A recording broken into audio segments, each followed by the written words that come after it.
Hello everyone, welcome back to my channel, and this will be the last unit of political theory that deals with the topic of Gandhian thought and the philosophy of Gandhism. So first concept with the philosophy of Gandhism is with regards to civil disobedience. So we all have studied in our history books that when there was a constant struggle for freedom, the main concept that Gandhiji has relied upon is civil disobedience. If you cannot remove them entirely, just do not follow their rules. As simple as that. That is the concept of civil disobedience. That is, peacefully refuse whatever services they are giving to you. That is, peacefully refuse to obey their laws, whether it is just or unjust. Though the laws British were entirely enacted upon us, we disobeyed each one of those, and slowly but surely led to independence. So main example we can see with regards to civil disobedience is the salt satyagraha in 1930s done by Mahatma Gandhi, where form of non-violent resistance, it is led by Mahatma Gandhi. What exactly is this? When certain authorities imposing restrictions on you, you again fight back. But how do you fight back? In a peaceful way, not going against their authority in a hyper way. Fighting them is not the solution. According to Mahatma Gandhiji, non-violent resistance is the key which will gain you freedom in the long run. So this was the philosophy he had followed, and it inspired the global civil rights movement, because this was a way in which the authority which is exercising its supremacy upon you cannot do anything. They are just imposing laws on you which you are not following. They cannot just entirely put forth a large number of population behind the bars just because you are disobeying it. So this was the main feature of civil disobedience which Mahatma Gandhi has followed and put forth in India as well. But then again, there were certain problems with disobedience as well. Since we are studying political theory, we had to study what exactly are problems with civil disobedience as well. Then again, in the philosophy, it risks mass arrest and state violence as well. So internal conflict is the problem of civil disobedience, that it can risk the lives of large number of population, which can risk mass arrests of populations, which was seen in India as well, where many people were arrested for disobeying the laws of Britishers. And again, it leads to instability and unrest among the state of the society at that time, because simply disobeying will not gain freedom to you. It is a slow process, it will take time. But then again, the patience of the same was not there at that time, which is the reason it led to the instability among the ideologies of people at that time. Then again, most important in civil disobedience is that it requires high moral discipline among protesters.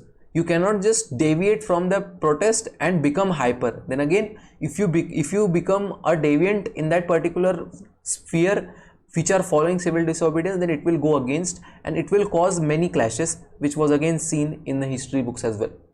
That when many people tried to deviate from civil disobedience, it led to many conflicts as well. And again, it is again misrepresented and misused by groups with their own interest as well.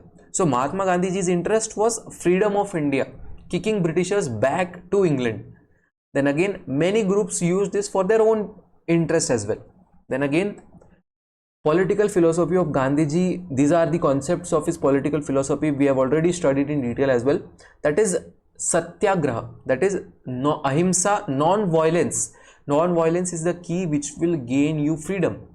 Truth, the philosophy of truth, even his law life as well. If we see his practice, his law practice, he followed this policy of truth till the very end. He practiced law as well. Then again, self-rule, that is Swaraj as well, and decentralization of powers.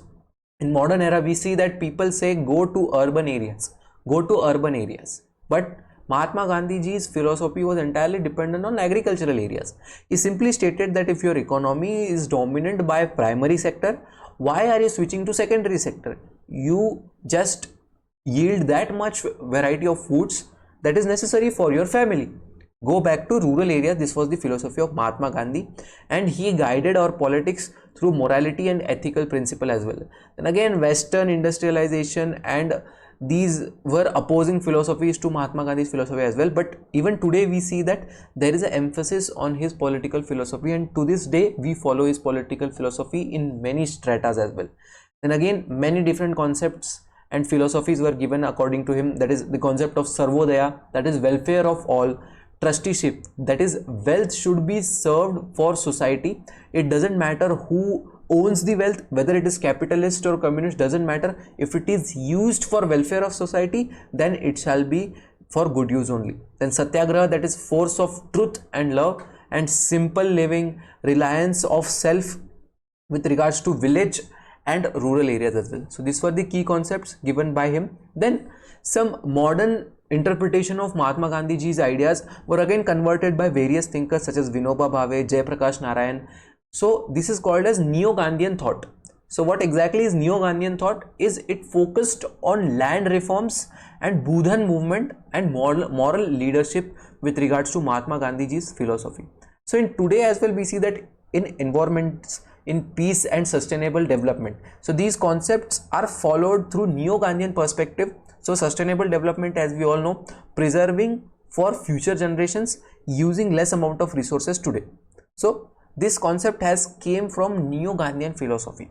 So this was all with regards to Gandhian thought, and with this we have finished our this semester's subject, political theory. The PPT of this will be provided in the description. Thank you so much for watching.